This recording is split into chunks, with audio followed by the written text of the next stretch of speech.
This is a 2021 Audi SQ7. Comes stock with 500 horsepower and looks like a soccer mom's dream. This is my wife's daily driver, and I want to kick it up a notch. First, we're going to make it look a little more aggressive, and then we're going to make the tune produce way more power. Starting at the front of the vehicle, we've got a Maxton front lip and a new black optics grille that we got off of eBay. We're going to start by disconnecting the front camera, and then make sure we get all the electronic sensors disconnected from the bumper as well. This was a little tricky, and it definitely helps to have a buddy help you out. Now, I'd also purchased these new black optics OEM trim pieces that go on the front of the bumper, but once we got the bumper off and started working it out, we found out that they were plastic welded in place, and that wasn't a challenge we were willing to tackle. You can see right here how difficult they would be for me to get out. All right, so behind me, you'll see with all the wonderful blue tape and Adam, we've got the bumper off of the SQ7. We're putting on this Maxton lip right now. We did get the black optics grille in. What a pain in the rear end. But we're getting the Maxton lip on, and this is actually going pretty well. So we're doing this with the bumper off.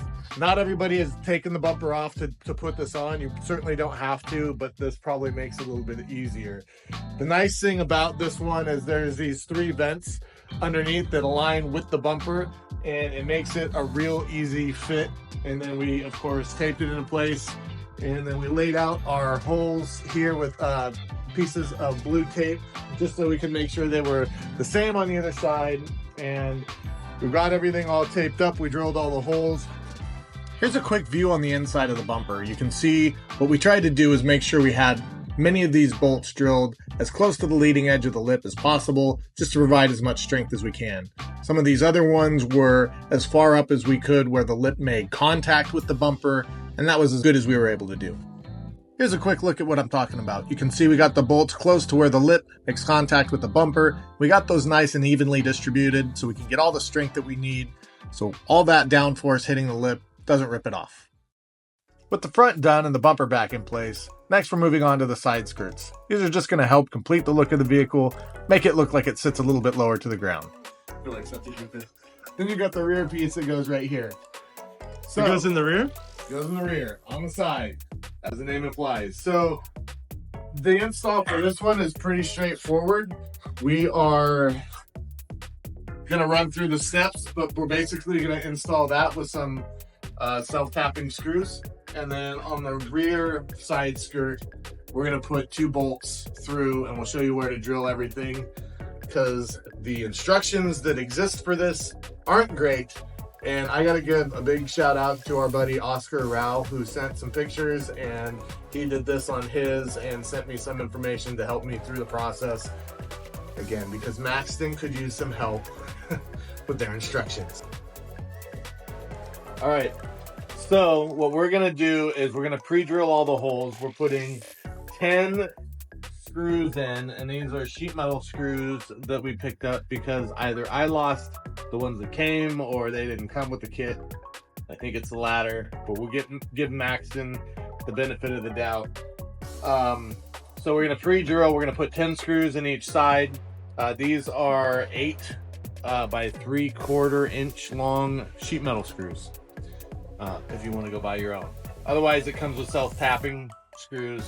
Those work fine. Already done the calculations and installed one side. We're essentially going to put 1 screw about every 8 1/4 inches.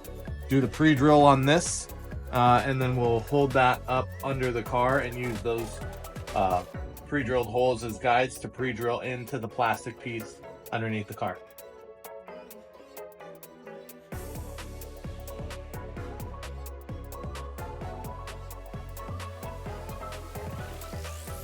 All right, so next we're gonna pop this under. We've pre-drilled all these holes here.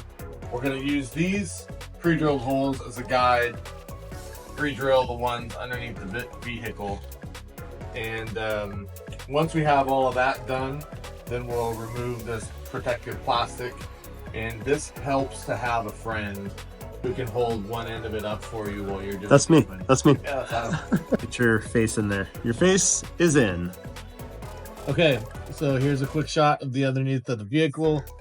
This is the channel that it goes into. And that is how you line everything up. You push it forward till it stops up front. And then these are all the pre-drilled holes we're just going to use to line everything up. I think it's important to say we're also pushing this forward so that we have a consistent line for everything to line up. You just want to make sure you'll be able to feel how it fits on the vehicle when you have the piece.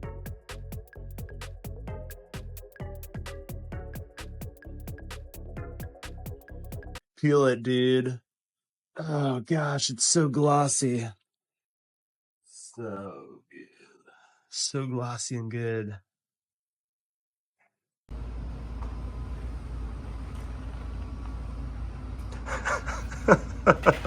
Preloading. His cartridge is full.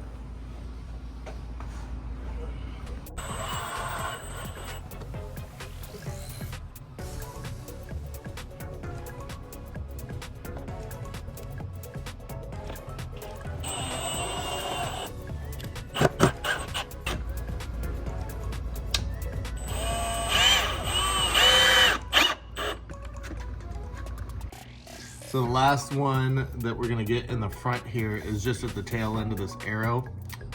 He's pointing over here. I don't know if I'm pointing in the right spot. Okay, right there.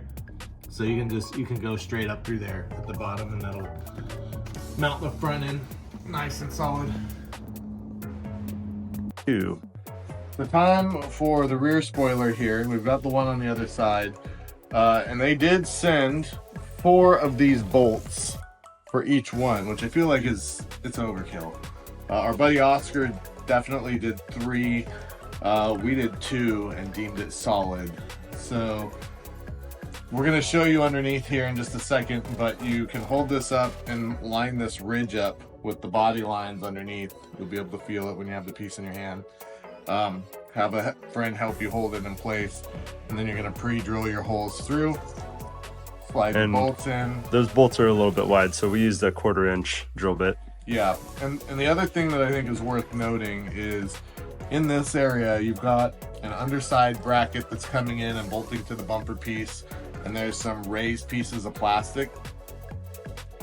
You're gonna have a pretty tough time initially getting this short bolt through there, so you just have to push through, get your friend to get the nut on the other side, and you'll be able to sandwich it all closed. But it's gonna be not very long, so the bolt barely pops out of the nut when you're done installing it. All right, okay. So you can put the piece up and you'll see this ridge right here lines up with this ridge on the inside. I got debris drifted in my eye. Watch out for the debris. Make sure you're at an awkward angle. And then just go, all the, just send it. Okay, I'll try this time with a washer and a nut.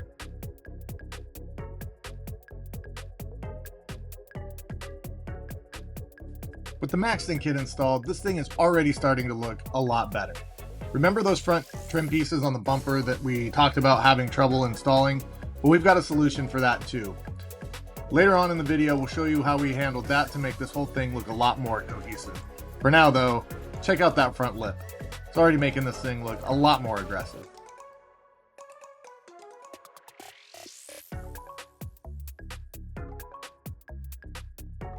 Now's a good time to take a look at these wheels. From 034 Motorsport, they are a 13-pound saving over stock. Pretty crazy, and they look really, really good. These are a direct OEM replacement and require no spacers or anything.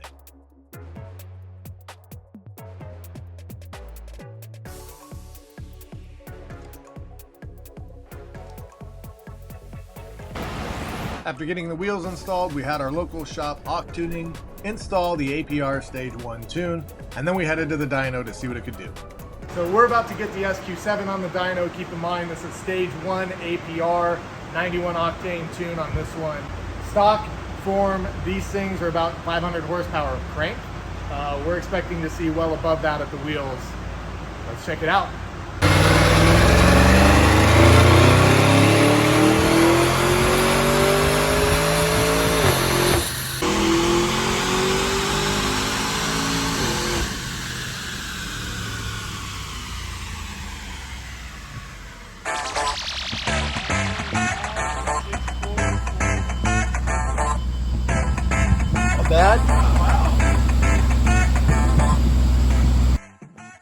All right, well, we just got done with the dyno and I'm pretty happy with the results.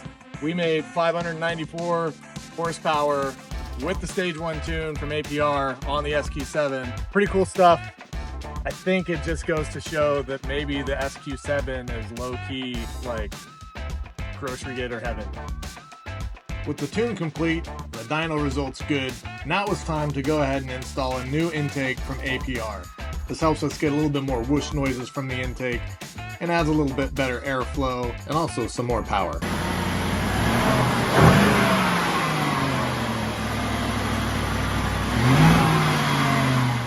Plus it looks pretty dang good under the hood.